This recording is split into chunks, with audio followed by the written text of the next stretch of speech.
And here's a few starter questions. So if you want to just hit pause and have a go at these 3 questions to remind yourself of what we did last time. So the answer for A should be half times 9 times 7, which works out to be 31.5 centimetres squared for area. For part B, the area is length times breadth, 14 times 0.5, which is 7 centimetres squared. And then for number 2, for the volume, you need to do the area of the right angle triangle at the end. So that would be half times 12 times 15. And then times that by the length of the prism, 20. And you should get 9,450 centimetres cubed for that one. Okay, well done. So for this lesson, we're going to revise finding the volume of a cylinder. So a cylinder really is a circular prism because it's got a circle at the top and a circle at the bottom. So it's the same cross-section the whole way through. But we can't use the formula that we were using last time for the volume of a prism, V equals A times H. So we have a different formula for the cylinder. So we're going to learn that, and we have to know that one off by heart.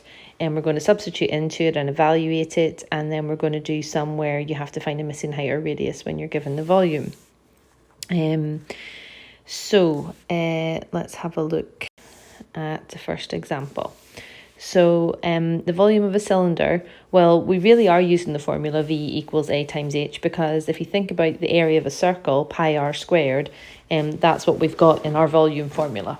So if you copy down this first slide, the volume of the cylinder is given by pi r squared times H. And this is not given to you in the exam, and you have to learn it off by heart. And it's the one that lots of people forget, so please make an effort to learn it. So we've got an example here for you to copy, 1.5. Find the volume of this cylinder correct to 2 significant figures. So this is where our rounding to significant figures is coming in. So you can see from the diagram, we've been told the radius of the circle, which is 10. Bear in mind, you could be told about the circle on the bottom, or you could be told it on the top whenever you're doing these questions. And also the cylinder could be on its side as well. And the height of the cylinder is 15. So we write down our formula that we're going to use. We substitute in our values, so 10 for the radius, 15 for the height. It's really important to write out all this working because we get marked for this whenever we're doing tests and exams. And then we evaluate it. Okay, I've got a little video over here which I will press, and you can see me typing it in the calculator. So make sure you know where your pi button is. You can use the squared button, or you could just type in times 10 times 10.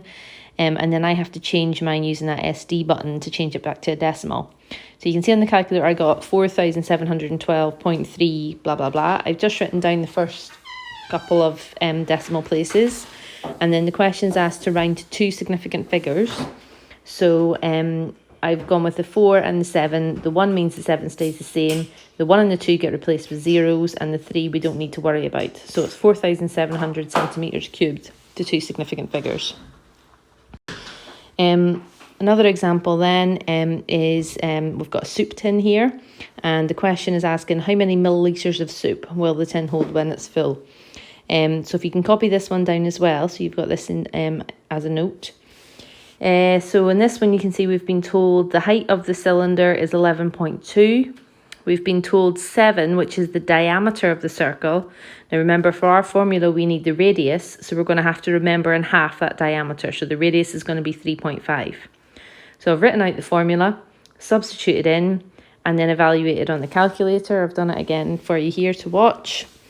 Make sure that you know how to type it in okay. If you don't have a scientific calculator, you can type in 3.14 on your basic calculator, but really get a scientific calculator so it's the most accurate answer.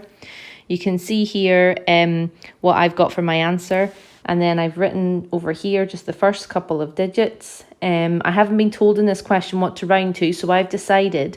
However, I still have to show an unrounded answer up above here so that on the next line, the person marking my work can see that I have rounded correctly. So always write a few more decimal places and then decide what you're going to round it to. I've rounded to the nearest whole number. So it's 431 centimetres cubed. And then to change that into millilitres, a little fact lots of people forget about is over here, 1 centimetre cubed is the same as 1 millilitre. So if you need to convert between the two, you basically just change the units. Sometimes you have to go from centimeters cubed to litres, which is fine. You just change it into millilitres first and then divide by 1,000 to change it into litres. Okay, so if you can have a go at these questions to practice this then in the Nat 4 Plus book again, page 125, and then try these questions off exercise 16.4 to practice your volume of a cylinder.